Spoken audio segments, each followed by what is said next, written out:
Am I the a-hole for kicking my dad and his wife out of my house after they said they wanted to name their unborn twins after my deceased siblings? Some background.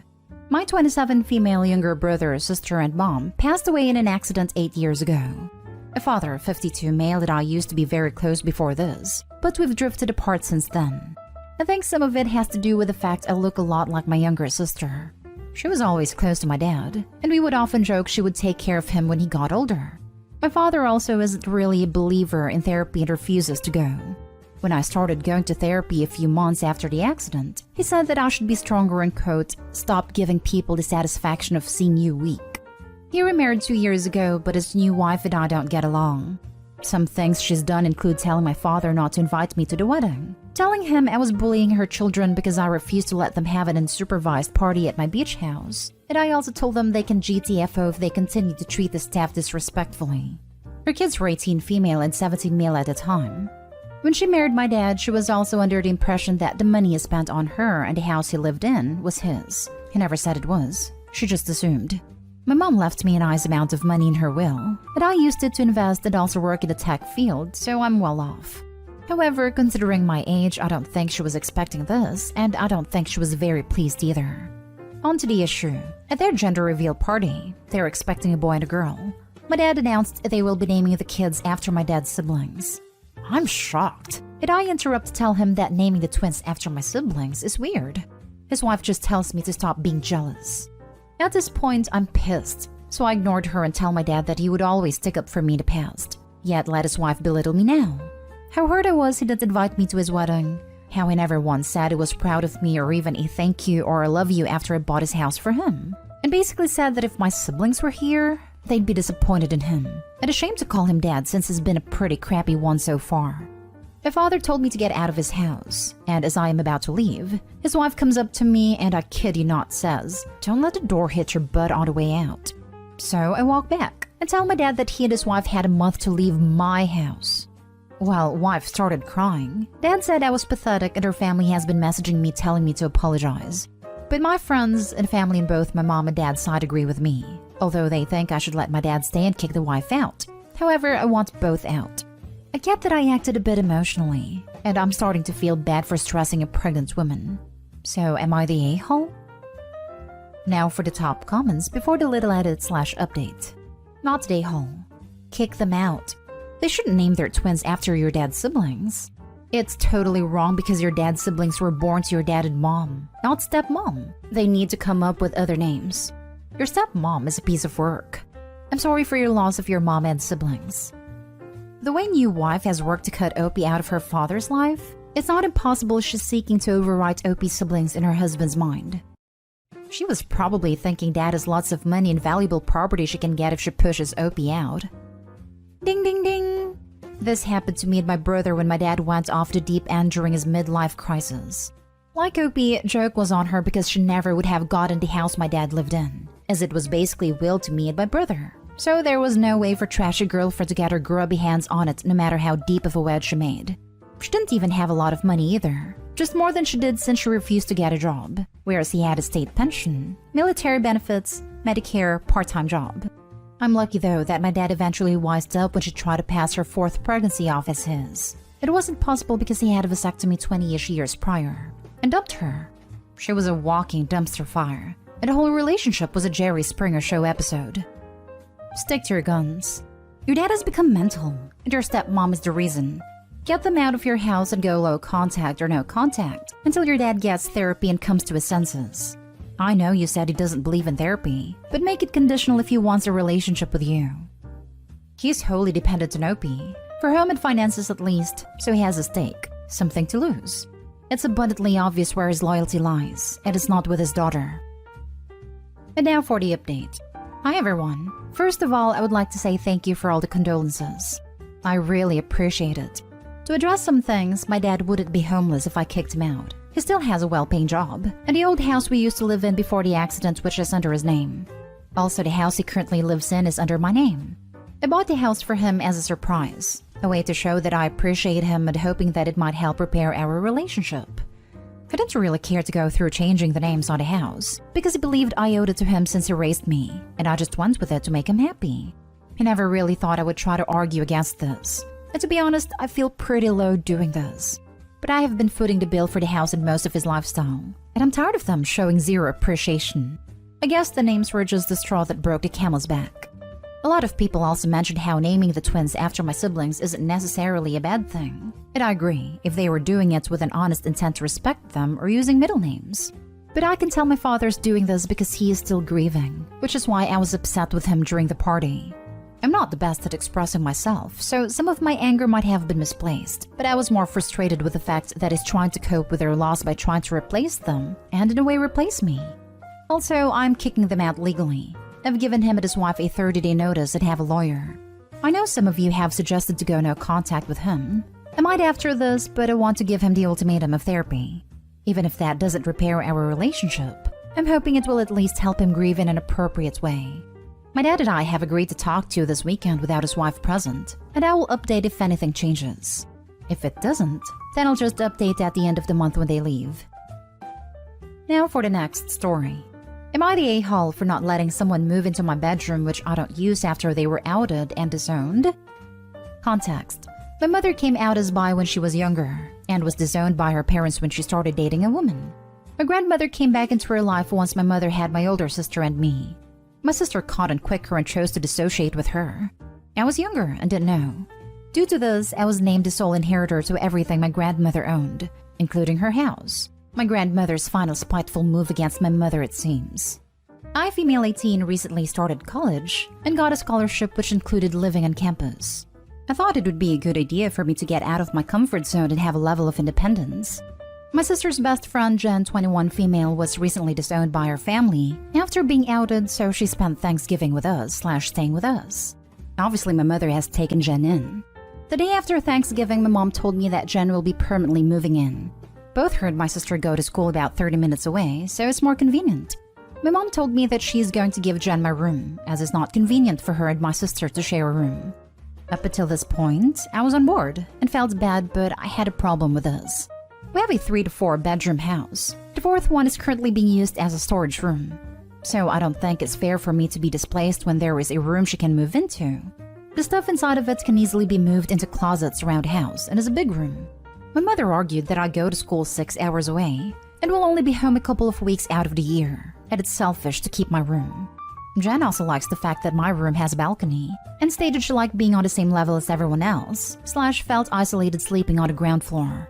I said that she was prioritizing someone else over her own child, and she said I didn't have a say because I'd never be discriminated against based on my sexuality and didn't know what it's like to be disowned because of it. I told her I felt like she was disowning me right now, and there was a bedroom for Jen to move into, but she couldn't have my room. Next day rolls around and Jen starts thanking me for letting her move into my room and starts talking about redecorating, painting, etc. I'm confused and tell her that's not happening, and that there was a bedroom downstairs if she wanted to move in. My mom and sister both got angry, and I was getting overwhelmed and shouted, "I won't let you kick me out of my own home. That is my bedroom and will continue to be my bedroom. If you want to choose Jen over me, go live in another house and have your family there." Apparently now I've made Jen feel unwelcome and she thinks I hate her because of her sexuality. My mom and sister keep making comments about being inhospitable and can't believe she pulled the "I own this house," even though she doesn't pay any bills. I have paid a tax on the house through inheritance money and will live in my grandmother's house. It is absolutely unfair to be kicked out of your room by someone else, especially when you are the owner of this home. Your mother obviously has a blind spot when it comes to this specific topic, and I'm sure there is some family bitterness towards you for inheriting everything. However, you have some difficult conversations ahead of you, independently of whether or not you should have to move. If you are really not providing anything to the household economically, what is going to happen? If they all actually got upset and took you up on your offer to move out, what would you do? If you can't put any money into the home, you are also at the mercy of their contributions, whether you like it or not. It's time to consider what your long-term plans are, and if the residence in your home is in them. Opie can rent out the house to a family until she's finished with university, then decide to either keep it or sell it. She has options. You're the homeowner. It doesn't matter if you don't pay the bills. Jen can move into the spare bedroom in the other part of the house. There's no reason you should have to be displaced in your own home. From what I understood, it's your house, and not your mother's. Your mother had no right to say that your room would go to Jen. Jen was an a-hole too for talking about redecorating your room. Next story. Am I the a-hole for telling the kids their dad took this year's Christmas away from them? So I'm a working mother of 3 kids, 9, 11, 5. My husband used to have a job but was let go at the end of 2020 and hasn't worked since then. Yes, he worked in few places here and there like the gas station, but he couldn't keep it because he lacked motive and passion. All in all, our financial situation isn't so great, but I've decided to start saving money to be able to get the decent Christmas celebration the kids wanted and couldn't get in 2019 to 2020. I've put money aside to buy decoration and prepare meals and also gifts. But just a couple days ago, found out that my husband had taken $500 out of my account, and from the money I saved, the rest of my salary goes to bills and grocery, and gave them to his little brother to help him out in child support. I found out I'd had a big argument with him about how he essentially stole this year's Christmas from the kids to help his irresponsible brother pay for child support. My husband apologetically said he had no choice and was pushed by family to contribute and pay part of his brother's child support. Otherwise, they won't see their nephews/grandchildren, since his brother's baby mom is vicious and spiteful. The kids came in and I just told them that unfortunately I can't afford Christmas this year, and it's because of their dad who took it away from them by taking the money I saved. There was utter silence, and my husband glanced at me in disbelief. He told the kids to go to their rooms and screamed asking what the heck is wrong with me to spout this kind of BS in front of the kids. I said it's the truth, and that I sacrificed so much to save money to give the kids some joy this holiday. Then he selfishly took the money and gave it away. He said he would pay me back in time before Christmas, but I don't see this possible since it doesn't even have gas money. He got pissed and said I shouldn't tell the kids that he took their Christmas money, and that the psychological damage I'm doing to the kids is worth a lot more than money, and accused me of turning the kids against him and making them resent him for trying to help out a family member. He stormed off and spent time with his family, who accused me of causing my children mental traumas by saying their dad took Christmas away from them and alienating them from him. Adding this, just wanted to say that the kids know that mommy is the one who brings home money, and so if Christmas gets canceled because of money, then they'll think it's because of me. I had many conversations with them about it. The last thing I want is to see them disappointed in me for something that is not my fault. Thank you. Now for the comments. Your husband sucks. Be done with his deadbeat self and family. At least alone, you won't have to worry about him stealing from you in addition to sucking up the family resources with no return. This, and maybe when you ditch him, his family will come together to pay you some child support so you can afford Christmas presents. Yeah, might want to separate your bank account now and kick him out. Why should Opie take the blame for having no Christmas? She's the only breadwinner in the house. She sacrificed to make this happen. The husband needs to take some responsibility for this and explain to the kids why I felt his brother deserved Christmas more than they did. Opie, I would leave this guy. He's dishonest, lazy, and steals from his own family. Huge character flaws that don't make for a good marriage. You will always be giving 110%, and he will always be taking. We'll see if his brother gives him $500 to help when he owes you child support. Everyone sucks here. 1. Your husband is a deadbeat, which apparently runs in his family. No way should have used that money to pay his brother's child support, especially when he's not doing anything to support his own family. Deadbeats suck. Looks like you married into a family of them. 2. You played a large part in ruining your children's Christmas, but not only airing out your marital disputes to them, but also just tossing out Christmas altogether because your husband is a jerk. You had an opportunity to work with your children to teach them that Christmas isn't all about the money/gifts/things, and about family and togetherness. You still do. And instead, you decided to use them to punish your husband. You and your husband need to have one-of-life conversations. Now for the last story. Am I the a-hole for leaving her with an apartment she can't pay for herself? So after 6.5 years in a relationship with my girlfriend, let's call her Maria, we got together when we were 18/19 years old, and over the course of the years we have experienced a long-distance relationship where Maria studied in another town, and I prepared myself for serving in the military. As Maria studied, she left for Hawaii to study abroad, and when my 1 year of service were finished and she got back from Hawaii, we moved in together. 4 years passes and she got her master's degree, and I managed to get a bachelor's degree.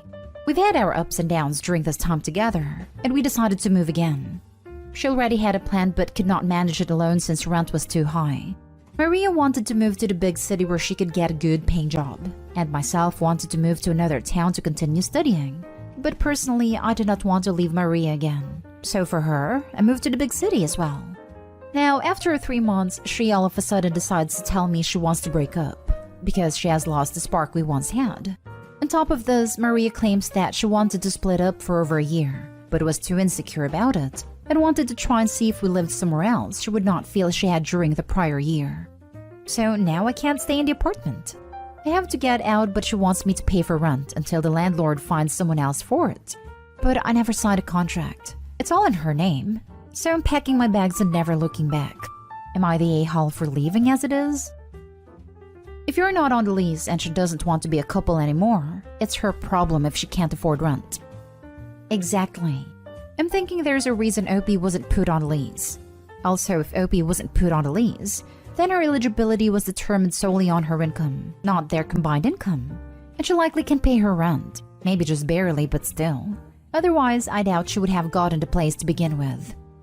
So let me get this straight. She, 1, convinces Opie to move to a city he didn't really want to move to, that she can't afford. 2, dumps him. 3, tells him she wanted to dump him a year ago. 4, kicks him out of the apartment they share in the city she wanted to move to. 5, and still expects him to pay her rent? Laughing my butt off, ma'am. You do not get to drag someone across the country with you. Dump them, insult them, kick them out, and then hold your hand out for rent money? Ma'am, the audacity.